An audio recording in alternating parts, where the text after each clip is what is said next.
Okay, just imagine this for a second. You're having one of those days where your eye won't stop twitching, you're feeling super grumpy, and your stomach's just off. We've all been there. Right. So you go to the doctor, and they look you over, smile, and then they prescribe you a nice long soak in a tub of Epsom salts and a fizzy lemon lime soda.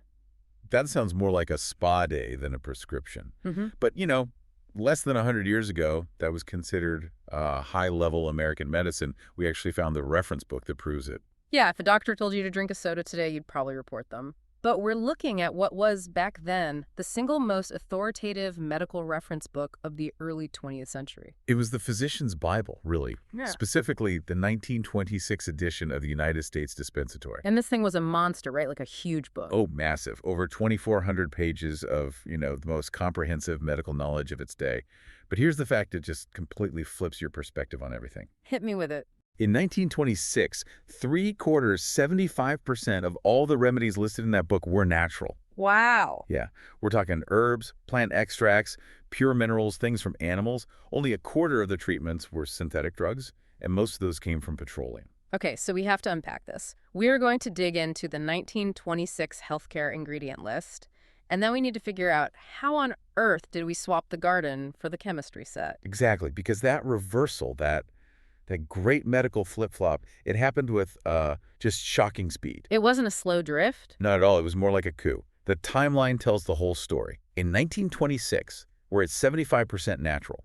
Just 17 years later, by 1943, that ratio had already flipped to 50-50. Half and half.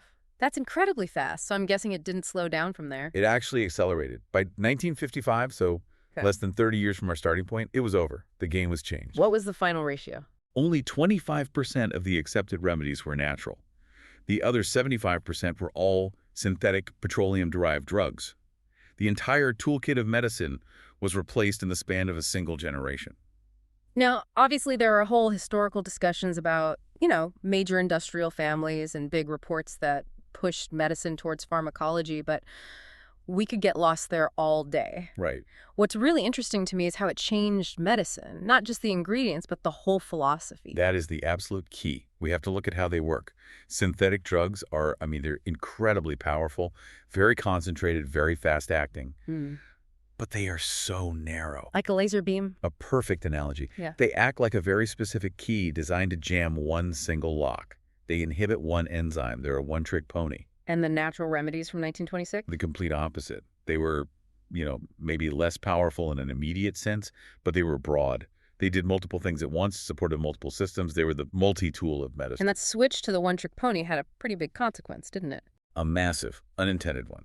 It's something called iatrogenic disease. Which is just a fancy term for? For an illness or a side effect caused by the medical treatment itself. And that leads you straight into the dark comedy we see today with polypharmacy. Oh, yeah. You see people in assisted living on 10, 20, sometimes 30 or 40 different pills. And half of those are just to treat the side effects of the other half. It's this crazy escalating cascade. And we always think of medical advancement as just automatic progress. But to make room for this new science, we had to basically invalidate centuries of knowledge. We did. We labeled it all as snake oil or folklore.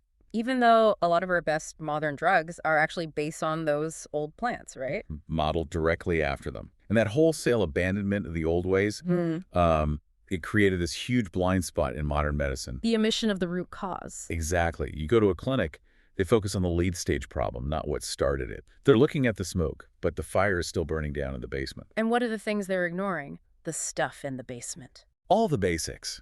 The quality of your food, your sleep, your stress levels, your gut health, even how often you eat. The whole system is just built to screen for dysfunction once it's already there, and then, treat it with a synthetic drug. Prevention is sort of an afterthought. It's not profitable, which brings up the big argument you always hear about natural remedies. Well, there's no research. Right. And the reason is money. Who's going to fund a multi-million-dollar study on, say, olive oil? Nobody, because you can't patent it. Big pharma funds about 80% of all medical research, so they're not going to fund their competition. Which leads to this really ironic twist with supplements. It's almost hilarious. People think they're, avoiding big pharma by buying vitamins. But the supplement industry itself is heavily controlled by the very same players. Big pharma, big food, big chemical companies, they own the biggest brands. It's a brilliant bait and switch. But people get this wrong. They'll say a supplement is just a drug. But that's like saying a farmer's market is the same as a pharmacy. They're fundamentally different categories, different mechanisms, different regulations, different risk profiles. It's not the same thing at all. And if you want the perfect example of this, just look at the #1 selling supplement in the world. A very famous one-a-day multivitamin, which, surprise, is owned by a giant pharmaceutical company. Okay, so what's in it? Well, if you look at the label, the very first ingredient listed is calcium carbonate. Calcium carbonate. For those of us who skipped chemistry class, isn't that just limestone? It's literally limestone, yeah. Yeah. And the first ingredient is what the product is mostly made of by weight. It's why the bottle feels so heavy. So you're buying a bottle of rocks. You buy poorly absorbed rock, bulked up with fillers and food coloring and sugar derivatives. You think you bought nutrition, but you mostly bought sidewalk chalk. That is just perfect. Okay, so that really shows how far we've come. Let's flip the pages back to that 1926 book. What was actually in that old toolkit? Because some of this stuff is wild. Let's start with the oils and extracts. Cod liver oil was a huge one. This wasn't just folklore. It was used for serious things, like inhibiting infections like tuberculosis. And rheumatoid arthritis, right. Which makes sense because of the EPA, the omega-3s. Exactly. They knew it reduced inflammation even if they didn't have the term EPA. They just knew it worked. They also used it for nerve pain and for muscle twitching or tetany. Okay, what else? Nutmeg oil. They used it for certain psychotic issues. It acted as a kind of mild narcotic before all the synthetic sedatives came along. And sassafras oil, that's the root beer flavor. That's the one. It was used as a really strong antiseptic, strong enough that they'd even use it in dentistry for things like root canals. Wow. Okay, how about stuff for the gut? I know castor oil was a big one. The dreaded remedy. Yeah, it was a mild laxative because it increases peristalsis, the churning motion of the intestines. But they also used it on the skin for dermatitis. Interesting. And sandalwood oil, which we think of for perfume, was actually used for serious internal infections like gonorrhea and bladder infections. It showed it had some kind of antimicrobial effect on bugs like E. coli. All right, let's get to the really counterintuitive stuff. The digestive aids. They recommended betaine hydrochloride, or betaine HCl, for indigestion and heartburn. And this is the exact opposite of what we do now with all the acid blockers. Right, because betaine HCl acidifies the stomach. They were adding acid to treat acid reflux. They were. Their view was that reflux isn't caused by too much acid, but by not having enough acid to break down your food properly. So the food just sits there and ferments, creating pressure that pushes back up. Precisely. They even used an enzyme called pepsin, knowing it only gets activated in a super acidic environment. The betaine HCl was like the starter fluid for a weak digestive fire. That makes so much sense. What about for something like anemia? They used liver extract. And this was so much better than what we often use today because it had the right kind of iron, heme iron, and it came with B12 and all the other cofactors from the liver. It's a whole package. Not just one isolated synthetic vitamin. Right. Now let's talk about minerals, mood, and the big soda mystery. I'm ready. Magnesium sulfate. You know it as Epsom salts. But back then, it wasn't just for baths.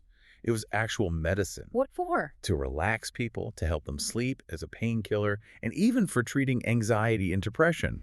Yeah. All with very few side effects. A simple mineral for anxiety? That's incredible. And they used calcium chloride, too, but for a different reason. To acidify the body. They believed if your system became too alkaline, it could trigger things like allergies, asthma, or even constant itching. So it was about chemical balance. And now for the big one you mentioned. Lithium carbonate. Now, we know it today as a powerful drug for bipolar disorder. But back then, people knew that bathing in natural lithium springs was incredibly relaxing. So they put it in a drink. They put it in a carbonated, lithiated lemon lime soda. You're kidding? Not at all. The low doses genuinely helped with mood and anxiety. They even marketed it with little rhymes like, take the ouch out of the grouch. Take the ouch out of the grouch. That's amazing. So what happened to it? Well, in 1948, the FDA banned lithium from being added to soft drinks. So the company removed its main mood-altering ingredient, and they changed the name of the soda to 7-Up. No way. 7-Up was originally anxiety medicine in a bottle. That's the story. Your favorite soda was a mood stabilizer. My mind is blown. Okay, so are there any of these old remedies that are actually making a comeback now? Oh, absolutely. A few big ones. Methylene blue is a great example. It was one of the first ever synthetic medications, actually a dye. And what did they use it for? everything, Hmm. shrinking tumors, meningitis, gonorrhea. But now it's getting huge attention again in modern research For what? for helping our mitochondria, the little power plants in our cells, function more efficiently. And since mitochondrial dysfunction is at the root of so many chronic illnesses, this old dye might be a powerful new tool. So an old dog with new tricks. What else? Niacin, Hmm. vitamin B3.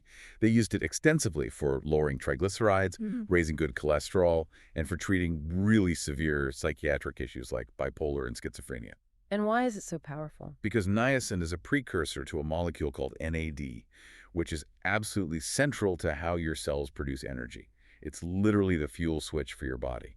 And what about vitamin D? I feel like that one's had a real roller coaster history. It really has. If you look at an older medical book, say from 1972, you'll see them using massive doses like 280,000 IUs to treat autoimmune conditions. 280,000 today, the recommendation is like what, 600? Exactly. The dose was drastically cut, and yet we know how crucial it is for your immune system, for mood, for lower back pain, for everything. So when you put it all together, what's the big takeaway here? I mean, the synthesis is pretty clear.